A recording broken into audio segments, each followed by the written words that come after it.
কোরবানির গোশত কতদিন ফ্রিজে রেখে খাওয়া যাবে? কোন কোন পশু দ্বারা কোরবানি করা জায়েজ? 7 নামে কোরবানি দেওয়া যাবে কিনা? কোরবানি 7 নামে দিবেন কিনা? ভাইরা আমার, কোরবানি মূলত আল্লাহর নামে হবে, এটা আমাদের বলার ভুল। আমরা বলি 7 নামে কোরবানি, আসলে 7 নামে না, 7 জনের তরফ থেকে, 7 ব্যক্তির তরফ থেকে কোরবানি হয়, 7 ব্যক্তির পক্ষ থেকে কোরবানি হতে পারে। গরুতে, ওঁটে সর্বোচ্চ 7টা ভাগ হতে পারে, 7-এর নিচে হতে পারে, উপরে হতে পারে না। আবার ভগ্নাংশ হবে না, অর্থাৎ 1 ভাগ 2 জনে মিলে নিলে হবে না। বুঝে আসছে কথা? 3 ভাগ হতে পারে, 2 ভাগ হতে পারে, 7 ভাগ সর্বোচ্চ হতে পারে। 7 ব্যক্তির পক্ষ থেকে কোরবানি যথেষ্ট হবে। গরু এবং ওঁটে, মহিষে, এগুলোতে যথেষ্ট হবে। পরিষ্কার নবী করিম সাল্লাল্লাহু আলাইহি ওয়াসাল্লামের হাদিস রয়েছে। আজকাল অনেক আলেমরা এটা নিয়ে, বা কোন আলেমরা এটা নিয়ে মত পার্থক্য করেন, দুর্ভাগ্যজনক সেটা। এটা নিয়ে সংখ্যাগরিষ্ঠ ইমামদের দ্বিমত নাই। আরব আজম কোন দেশে সংখ্যাগরিষ্ঠ আলেমদের কোনো দ্বিমত নাই যে গরু, ওঁট এগুলো 7 ব্যক্তির তরফ থেকে যথেষ্ট হবে। কোন কোন পশু দ্বারা কোরবানি করা জায়েজ? কোন কোন পশু দ্বারা কোরবানি করা জায়েজ ভাই? এটার উত্তর হলো, কোরবানি করা যাবে ওঁট দিয়ে, যদি ওঁটের বয়স হয় 5 বছর। কয় বছর? 5 বছর বয়সী ওঁট। আর গরু দিয়ে কোরবানি করা যাবে, মহিষ দিয়েও করা যাবে, যদি গরু মহিষের বয়স হয় 2 বছর। আর ছাগল দিয়ে, ভেড়া এবং দুম্বা দিয়ে কোরবানি করা যাবে যদি এগুলোর বয়স হয় 1 বছর। তাহলে 3 ক্যাটাগরির পশু, ওঁট আর গরু মহিষ এবং ছাগল ভেড়া দুম্বা, এই 3 ক্যাটাগরির পশু দিয়ে কোরবানি করা জায়েজ আছে। এবং এছাড়া অন্যান্য যেগুলো আছে, বন্য জন্তু অথবা অন্যান্য হালাল পশু, হাঁস মোরগ, এগুলা কোনোটা দিয়ে কোরবানি করা জায়েজ নাই। কোরবানি শুধুমাত্র ওইটা দিয়ে কোরবানি করা জায়েজ আছে, 3 ক্যাটাগরির পশু। কোরবানির গোশত কতদিন ফ্রিজে রেখে খাওয়া যাবে? কোরবানির গোশত কতদিন ফ্রিজে রেখে খেতে পারবেন? ভাইরা আমার, এটার কোনো লিমিটেশন নাই।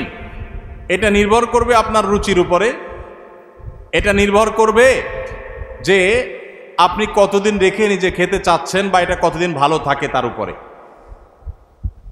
অনেকে খুব বেশি দিন গোশত ফ্রিজে রেখে, মাছ ফ্রিজে রেখে খেতে পছন্দ করেন না। ভাইরা আমার, কোরবানির গোশত যেহেতু আল্লাহকে আমি দিয়ে দিয়েছি, এটা আসলে আমার কিনা গোশতের মতো না। অতএব এখানে আমি যেটুকু পাই ওইটুকুই আমার জন্য বেশি, এই মানসিকতা থাকলে তাহলে গোশতের মধ্যে লাভ লস আর হিসাব করার মানসিকতা আমাদের থাকবে না। কোরবানির পশুর গোশত বেশিরভাগই দান করে দিবেন। আপনি 3 ভাগের 1 ভাগ দান করলেন, 1 ভাগ আত্মীয় স্বজনকে খাওয়ালেন, আরেক ভাগ আপনি রেখে দিলেন। এটা হলো মুস্তাহাব, কিন্তু এটা জরুরি না। কেউ যদি বেশিরভাগও রেখে দেয় তার কোরবানি হয়ে যাবে। উদ্দেশ্য যদি আল্লাহকে খুশি করা হয়, গোশতটা যদি মূল উদ্দেশ্য না হয়।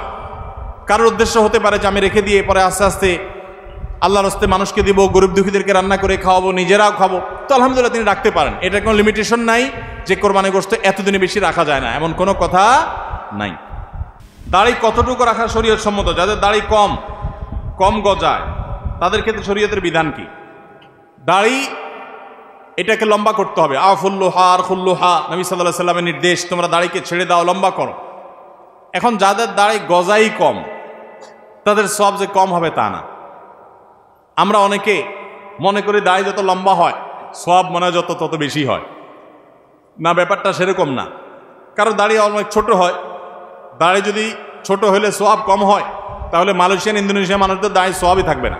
বেচারার দাড়ি একটু বড়ই হয় না। আমার দেশে অনেকের আছে যে সামান্য অল্প অল্প দাড়ি, তো দাড়ি অল্প হোক আর বেশি হোক, আমার যা আছে আমি সেটাই রেখে দিছি, আমি কাটি নাই। এর মাধ্যমে আল্লাহ তাআলার কাছে আমি সওয়াব পাবো, এটাই সুন্নাহ পালন হয়ে যাবে, ওয়াজিব আদায় হয়ে যাবে। সমাজে কিছু মানুষ বিপদে পড়ে এনজিওগুলো থেকে লোন নিয়ে বিদেশে যায়, জায়গা ক্রয় করে অথবা ঘরবাড়ি করে, এক্ষেত্রে করণীয় কি? এনজিওগুলো 14% হারে সুদের টাকা দেয়। সুদের টাকা কি 14% হারে দিছে না 2% হারে দিছে, এটা মুখ্য না। আমরা যখন বাইরে যাই, বিশেষ করে উন্নত দেশগুলোতে যাই, তখন বাংলাদেশি প্রবাসী ভাইরা জিজ্ঞাসা করে, ভাই এখানে হাউস লোনের জন্য ব্যাংকগুলো থেকে এত কম নামমাত্র সুদের টাকা দেয় যে বলার মতো না, এই লোভ ছাড়া যায় না। একেবারে লোন দেয় নামমাত্র মূল্যে, একদম ফাও বলতে গেলে। তো সেটা জায়েজ হবে কিনা? উত্তর একই। সুদ আল্লাহর জমিনের সবচেয়ে ভয়াবহ হারাম। সুদের চাইতে ভয়াবহ হারাম আর কোনোটা নাই। অন্য কোনো হারাম খেলে আল্লাহর সঙ্গে আল্লাহ রসুলের সাথে যুদ্ধের সামিল না। সুদের ভয়াবহতা এত বেশি, সুদের কারবার করার আল্লাহ রসুলের সাথে যুদ্ধের ঘোষণা দেওয়ার সামিল। এই জন্য ভাইরা, বিদেশি এনজিওগুলো বা দেশি অনেক এনজিও আছে যারা গ্রামে গ্রামে সুদি লোন দেওয়ার জন্য তারা হন্যে হয়ে মানুষ খোঁজে, আছে না নাই? কিস্তিতে টাকা দেওয়ার জন্য হন্যে হয়ে থাকে।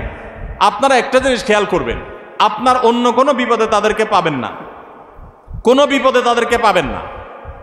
আপনার ছেলেটা অসুস্থ, তারা আপনার ছেলেটাকে নিয়ে সেবা করে চিকিৎসা করায় দিছে কোনো স্বার্থ ছাড়া, এগুলো নর্মালি খুব একটা পাবেন না। কিন্তু দেখবেন তারা কিস্তিতে লোন দেওয়ার জন্য পিছে পিছে ঘুরে। কারণ এরা জেনে হোক আর না জেনে হোক শয়তানের দোসরের ভূমিকায় অবতীর্ণ হয়েছে। এই সুদের জাল গোটা পৃথিবীতে বিছানো হয়ে গেছে, গোটা পৃথিবীর অর্থনীতি দাঁড়িয়ে আছে সুদের উপরে। আমরা বক্তব্য দিচ্ছি কিন্তু আমরা জানি যে আমাদের আষ্টে পৃষ্ঠে সুদ আমাদেরকে ঘিরে আছে।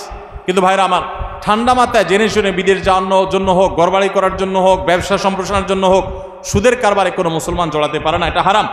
আল্লাহ তাআলা আমাদের এই হারাম থেকে বেঁচে থাকার তৌফিক দান করুন। সুদের টাকা দিয়া অনেক কিছু করে ফেলতে পারেন, কিন্তু সুখের মালিক আল্লাহ তাআলা, তিনি আল্লাহ তাআলা আপনাকে এই হারাম দিয়ে কখনো আরাম দিবেন না।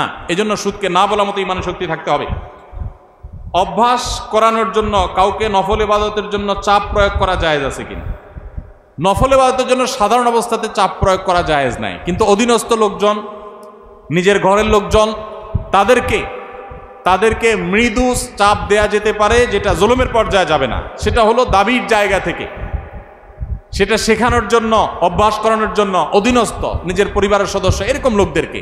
তাও চাপ বলতে যেটা বুঝায় যে জবরদস্তি করলেন, কষ্ট হলেও তাকে করালেন, এটা করা জায়েজ নাই, কারণ এটা ফরজ ইবাদত না।